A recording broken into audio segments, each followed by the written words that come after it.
Half yearly exams एकदम पास आ चुके हैं। अगर आपने अभी भी पढ़ना स्टार्ट नहीं करा और सही तरीके से नहीं पढ़ाई करी ना, तो रियलिटी पता है क्या है?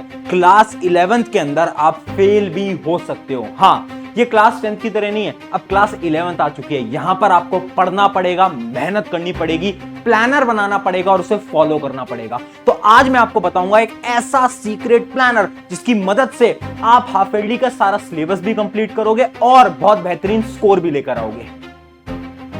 हाय एवरीवन, मैं हूं आप सभी का अपना प्रशांत भैया। मुझे पता है आप सभी के हाफ ईयरली एकदम पास आ गए हैं। कुछ ऐसे स्टूडेंट्स हैं जिनके 10 दिन में, किसी के 15 दिन में, किसी के 1 महीने और किसी के 1.5 महीने के अंदर अंदर हैं। अब एक ऐसा समय आ गया है ना जब आपको सीरियस होना पड़ेगा। अब ऐसा पीछे देखकर लग रहा है ना कि यार इतना सारा समय बीत गया, हाफ ईयरली एकदम सामने आ गए, अब समझ नहीं आ रहा क्या पढ़ना है, कैसे पढ़ना है, इतना सारा सिलेबस, इतनी सारी प्रॉब्लम। यार देख, जब जब प्रॉब्लम आएगी प्रशांत भैया साथ खड़े हैं, ठीक है? तो तुम्हारी सारी प्रॉब्लम्स को लिखकर लेकर आ गया और एक ऐसा प्लानर बताऊंगा जिसकी मदद से आप बहुत बेहतरीन स्कोर करोगे। लेकिन एक चुनौती है तेरे लिए। चुनौती क्या है? एक चैलेंज है।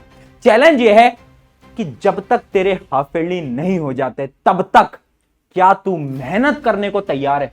यस और नो, यस और नो। क्या इस चैलेंज को ले रहे हो? क्या एक्सेप्ट कर रहे हो? क्या अगर एक्सेप्ट कर रहे हो तो कमेंट में यस कर दो, क्योंकि मैं एक रोड मैप बताऊंगा, प्लानर बताऊंगा और उस प्लानर के लिए मेहनत लगानी पड़ेगी। बस सुनने से कुछ नहीं होगा, एक नोटबुक पेन लानी पड़ेगी, लिखना पड़ेगा और प्रैक्टिस करनी पड़ेगी। ठीक है? तो सबसे पहले कमेंट में बताओ क्या तुम तैयार हो? अगर हो तो यस लिखना। अब देखो, ये कुछ 5-6 प्रॉब्लम है जो कि हर एक स्टूडेंट की आ रही है। पहली प्रॉब्लम, कहां से स्टार्ट करें कुछ समझ नहीं आ रहा है, कैसे पढ़ना है कुछ समझ नहीं आ रहा है, बहुत सारा सिलेबस है, इतना कम टाइम है, इसमें भी बहुत बड़ी प्रॉब्लम हो गई है। उसके अलावा जब भी पढ़ने जाते हैं तो डिस्ट्रैक्ट हो जा रहे हैं क्योंकि पढ़ने की आदत छूट गई है। उसके अलावा टाइम मैनेज नहीं हो पा रहा और जो पढ़ रहे हैं वो याद नहीं हो पा रहा है। 10 तक तो 1 दिन 2 दिन पहले पढ़ते थे, चीजें समझ आ जाती थी, बट 11th में तो पता नहीं क्या जाकर हो रहा है। यार देखो, 11th ना क्लास ही ऐसी है, ठीक है? चाहे तुम साइंस स्ट्रीम में, ह्यूमैनिटीज हो, कॉमर्स में, फर्क नहीं पड़ता, सब में प्रॉब्लम आ रही होगी। अब सोल्यूशन क्या है यार? इसका सोल्यूशन, सबसे पहला सोल्यूशन है माइंड सेट। माइंड सेट यानी अगर तू खुद से हर रोज ये बोल रहा है ना कि यार मुझसे नहीं हो पाएगा, मैं नहीं कर पाऊंगा, यार बहुत टफ है, यार अब तो बस मैं पास हो जाता हूं, उतना ही मेरे लिए बहुत है। ये ना छोटे सपने हैं, छोटे सपने, ठीक है? खुद के अंदर वो मोटिवेशन रखो सबसे पहले को, नहीं यार, ठीक है, कि ये छोटे सपने नहीं देखने, पास नहीं होना, बस मार्क्स अच्छे लेकर आने हैं। अगर तुम सोचोगे ना कि बस पास हो जाते हैं तो तुम पक्का फेल होगे, ये रियलिटी है। और जब तुम ये सोचोगे ना, नहीं यार मेहनत करेंगे, अच्छे मार्क्स लेकर आएंगे, ये माइंडसेट बनाओगे, तब जाकर तुम्हारे अच्छे मार्क्स आएंगे। तो सबसे पहला गेम है माइंडसेट का, इस दिमाग को स्ट्रॉन्ग करो। अब देखो कैसे प्लानर बनाना है। एक प्लानर का एक पूरा का पूरा रोड मैप मैं आपको बता रहा हूं, एक एक करके देखते हैं। सबसे पहला स्टेप क्या है? Set a priority order. एक नोटबुक पेन अभी तक ले आए होगे, जैसे कि मैंने आपको स्टार्टिंग में बताया। अब उसका एक पेज निकालो और उस पेज में अलग अलग सब्जेक्ट्स के कॉलम बनाओ। जैसे कि एक पेज बना लो फिजिक्स का। मैं एक एग्जांपल लेके चल रहा हूं, अगर तुम फिजिक्स के स्टूडेंट हो, तुम कॉमर्स के, आर्ट्स के, कुछ भी ले सकते हो, ठीक है? एक सब्जेक्ट है। अब एक सब्जेक्ट में जितने भी चैप्टर्स आपके सिलेबस के अंदर आ रहे हैं उन सबको लिखो। जैसे कि मैं लिख देता हूं, फिजिक्स के अंदर मेरे 6 चैप्टर आ रहे हैं, ठीक है भाई? अब ना मुझे सारे चैप्टर्स को 3 चीजों में डिवाइड करना है। 3 प्रायोरिटी ऑर्डर हैं। कौन कौन से प्रायोरिटी ऑर्डर हैं? P1, P2, P3। P1 क्या है? P1 वो चैप्टर्स हैं जो कि बहुत इंपॉर्टेंट है। अब भैया हमें कैसे पता चलेगा कौन सा चैप्टर इंपॉर्टेंट है? अरे थोड़ी सी रिसर्च कर ले, अपने बड़े भैया दीदी से पूछ ले जो कि तुम्हारे स्कूल के हैं, उनसे पूछो एक बार जाकर कि यार लास्ट ईयर में कौन से चैप्टर में से ज्यादा सवाल आते हैं, या तो अपने टीचर से पूछ लो कौन सा चैप्टर ज्यादा इंपॉर्टेंट है, वही बता देंगे। तो तुम्हें क्या करना है? सबसे पहले इंपॉर्टेंट चैप्टर्स को ढूंढना है। सबसे ज्यादा वेटेज किसका है? ऑलरेडी बहुत सारे बच्चों को पता होगा कि ये वाले चैप्टर का वेटेज ज्यादा है, इसका कम है। तो जो चैप्टर का वेटेज ज्यादा है वो है P1 में, उसके बाद जिनमें कम है वो है P2 में, और जिनका बहुत कम है, जिससे मुश्किल से 1 या 2 सवाल आते हैं, वो आएगा P3 में, ठीक है? जिसके 1 या 2 क्वेश्चन आते हैं। आप प्रीवियस ईयर क्वेश्चन को उठाकर भी एनालाइज कर सकते हो अपने अकॉर्डिंग, ठीक है? अब क्या करना है? ये हर एक चैप्टर को ऑर्डर दे दो, सबसे हाईएस्ट वाले को P1, फिर P2, फिर P3। इतना काम कर लिया, आगे बढ़ते हैं। अब अगला स्टेप क्या है? अगला स्टेप है 50-30-20 रूल। यानी देखो यार, हमें क्या करना है ना, हमें एक स्टडी शेड्यूल बनाना है। स्टडी शेड्यूल में कैसे बना पाऊंगा? मैं 50% टाइम पता है किसको दूंगा? उन चैप्टर्स को जो कि P1 के अंदर है, फिर 30% टाइम दे रहा हूं P2 वाले चैप्टर्स को, और फिर 20% टाइम दे रहा हूं P3 वाले चैप्टर्स को। और अगर तुम वो स्टूडेंट हो जिसका बहुत सारा सिलेबस बचा है, तुम ये P3 वाले चैप्टर्स को काट दो। पता है क्यों? यार जरूरी नहीं है कि तुम सब कुछ पढ़ो, जरूरी है जो तुम पढ़ रहे हो ना वो तुम्हें याद रहे और वो तुम्हें आता है। यानी P3 पढ़ने की जरूरत नहीं है, सिर्फ P1 पढ़ लो, P2 पढ़ लो, काम खत्म। अगर इतना भी पढ़ लोगे बहुत बेहतरीन मार्क्स आ जाएंगे, रियलिटी बता रहा हूं। ठीक है, अब क्या करना है, जैसे कि फॉर एग्जांपल मैं आपको बता रहा हूं, सबसे पहले तुम क्या उठाओ, सबसे पहले तुम करो P1 के वो वाले चैप्टर्स जो कि थोड़े आसान हैं। आसान यानी जो कि तुम्हें लगता है कि यार ये वाला चैप्टर ना मैं पढ़ सकता हूं। पढ़ना कैसे उसके बारे में बात करेंगे। फिर उसके बाद अगले दिन उठाओ P1 के वो चैप्टर्स जो कि थोड़े हार्ड हैं। उसके बाद करो P2 के इजी चैप्टर, फिर करो P2 के हार्ड चैप्टर, फिर करो P3 के इजी और फिर P3 के हार्ड। अगर तुम वो स्टूडेंट हो जिसका सिलेबस नहीं हुआ तो तुम P3 वाले को स्किप कर सकते हो, P1 P2 कर लो, काम खत्म हो जाएगा। ठीक है, इस प्रकार से तुम्हें अपना एक शेड्यूल डेली का बनाना पड़ेगा। अब भैया पढ़ना कैसे ये बताओ। देखो एक स्ट्रैटेजी है जिसका नाम होता है स्मार्ट सब्जेक्ट रोटेशन प्लान, वो आपको फॉलो करना है। अगर आप ये सोच रहे हो ना कि आप पूरे दिन में अपने 6 से 7 घंटे के अंदर जो आप पढ़ाई करने वाले हो उसके अंदर आप सिर्फ और सिर्फ एक ही सब्जेक्ट पढ़ोगे तो ये आपकी बहुत बड़ी मूर्खता होगी। आपको क्या करना है, सिर्फ फिजिक्स नहीं पढ़ना है, सिर्फ केमिस्ट्री नहीं पढ़नी है, सब्जेक्ट्स को रोटेट करना है। यानी इमेजिन करो सबसे पहले तुमने एक सब्जेक्ट पढ़ा, 1-2 घंटे पढ़ा, उसके बाद दूसरा पढ़ा, फिर तीसरा पढ़ा, ऐसे सब्जेक्ट्स को रोटेट करो। ठीक है, तो सबसे पहले क्या करना है, जो तुम्हारा बेस्ट टाइम है, यानी इमेजिन करो यार मैं ना रात को बहुत अच्छी तरीके से पढ़ाई कर पाता हूं, उस टाइम पे मैं हार्ड सब्जेक्ट की पढ़ाई करूंगा। ठीक है, और जो मेरा लेजी टाइम है, जैसे कि मान लो यार जैसे ही मैं सुबह सुबह उठता हूं ना तो मुझे नींद सी आ रही होती है, उस टाइम पे मैं क्या करूंगा, उस टाइम पे मैं न्यूमेरिकल सॉल्व करूंगा या फिर जो मेरे स्ट्रॉन्ग टॉपिक्स हैं उनकी मैं पढ़ाई करूंगा, है ना, जिसमें मुझे पढ़ने में मजा आता है, वो सब्जेक्ट जो कि मुझे बहुत पसंद है मैं वो पढ़ूंगा, उससे मुझे नींद नहीं आएगी। तो ऐसे आपको स्ट्रेटेजी को फॉलो करना है। उसके साथ साथ एक 5 मिनट रिवीजन स्ट्रेटेजी होती है। 5 मिनट रिवीजन स्ट्रेटेजी यानी जब भी आप किसी भी सब्जेक्ट को पढ़ के खत्म कर रहे हो ना, मान लो आपने 2 घंटे पढ़ाई करी केमिस्ट्री की, अब आपको किताब को बंद करना है और 5 मिनट आंखें बंद करनी है, अपने दिमाग के अंदर रिवाइज करना है कि आपने क्या पढ़ा। ये एक छोटा सा हैक आपकी लाइफ बदल देगा।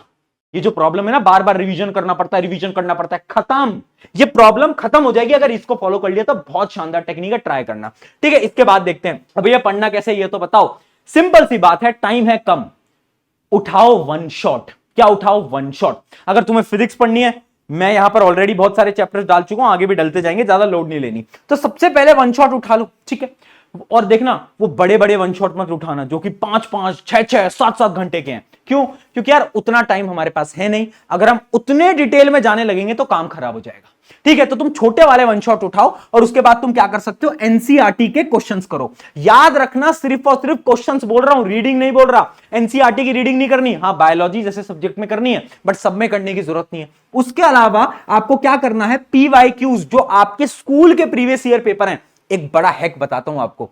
ठीक है, एक हैक ये बोलता है कि आपके जो टीचर्स है ना, जो 11th का स्कूल का पेपर सेट करते हैं, वो काफी क्वेश्चन प्रीवियस ईयर में से सेम देते हैं। यानी अगर आपने पिछले 5 साल के पेपर अपने सीनियर से मांग लिए ना तो आपका काम वहां पर खत्म हो सकता है।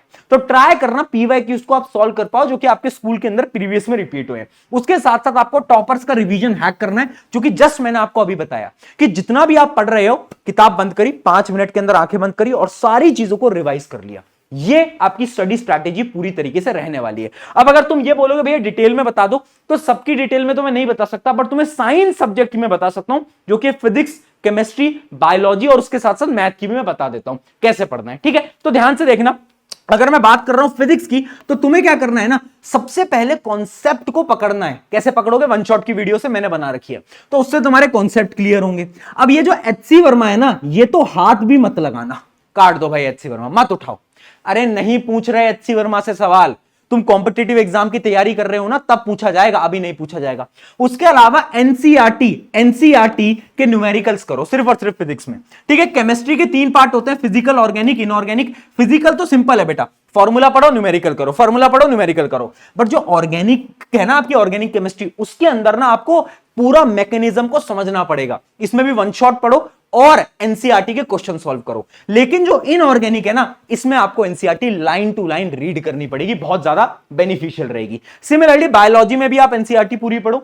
मैथ्स में आपको कुछ नहीं करना है, लेक्चर भी नहीं देखोगे तो भी काम चल सकता है, सिर्फ और सिर्फ कॉन्सेप्ट समझो और क्वेश्चन प्रैक्टिस करो, काम खत्म है। ठीक है ना। अब आते हैं कुछ बिगेस्ट मिस्टेक की तरफ, कुछ ऐसी गलतियां जो कि तुम्हें बिल्कुल अवॉइड करनी है। पहली गलती, डोंट मेक लॉन्ग नोट्स।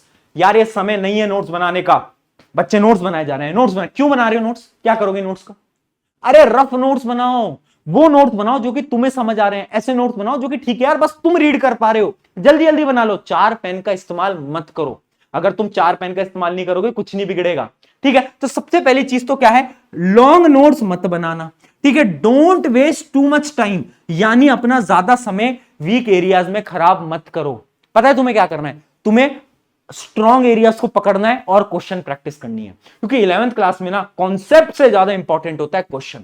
तो जितने ज्यादा तुम क्वेश्चन प्रैक्टिस कर पाओगे उतना ज्यादा सही रहेगा। और तुम्हें पता ही होगा क्वेश्चन बैंक भी मैंने लॉन्च कर दिए है ना, फिजिक्स केमिस्ट्री और बायोलॉजी का क्वेश्चन बैंक आपको मिल जाएगा, लिंक डिस्क्रिप्शन में। तो क्वेश्चन बैंक ले लो और क्वेश्चंस की प्रैक्टिस करो, ठीक है। उसके अलावा फोकसिंग ओनली ऑन थ्योरी, मैंने बताया सिर्फ थ्योरी से काम नहीं चलेगा, न्यूमेरिकल करने पड़ेंगे। और राइटिंग प्रैक्टिस ना करना, ये बहुत बड़ी दिक्कत है।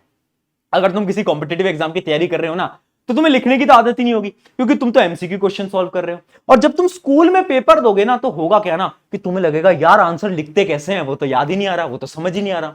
तो राइटिंग प्रैक्टिस करना स्टार्ट करो, थोड़ा थोड़ा लिख लिया करो यार, है ना। मुझे पता है तुमने 10th बोर्ड में बहुत अच्छे आंसर लिखे थे, बट ना बहुत समय बीत गया है और तुम्हारी आंसर लिखने की ताकत खत्म हो गई है। तो एक बार थोड़ी बहुत प्रैक्टिस करोगे तो वापस से वो ताकत तुम्हारे अंदर आ जाएगी। उसके अलावा माइंड सेट, जो मैंने आपको स्टार्टिंग में बताया था यार, याद रखना, तुम ना कर सकते हो, तुम कर सकते हो, खुद पे भरोसा रखो। मैं अपनी 11th क्लास के अंदर ना बहुत ज्यादा डिमोटिवेटेड हो गया था, क्योंकि मुझे ऐसा लगता था कि यार इतने कम टाइम के अंदर मैं अच्छे मार्क्स नहीं लेके आ पाऊंगा। और क्योंकि मैंने मान लिया था ना कि मैं नहीं ला पाऊंगा, इस वजह से मेरे मार्क्स भी कभी अच्छे नहीं आए। क्योंकि उस समय पर ना मेरे पास कोई वो इंसान नहीं था जो कि मेरे साथ खड़ा होकर बोल पाए कि तू कर लेगा, बट तुम्हारे पास है। मैं तुमसे बोल रहा हूं तुम कर लोगे, ठीक है। तो खुद पे भरोसा रखो, जाओ हाफ ईयरली की पढ़ाई करो, और लेक्चर्स वगैरह इसी चैनल के ऊपर फिजिक्स के पूरे आते रहते हैं। Take care.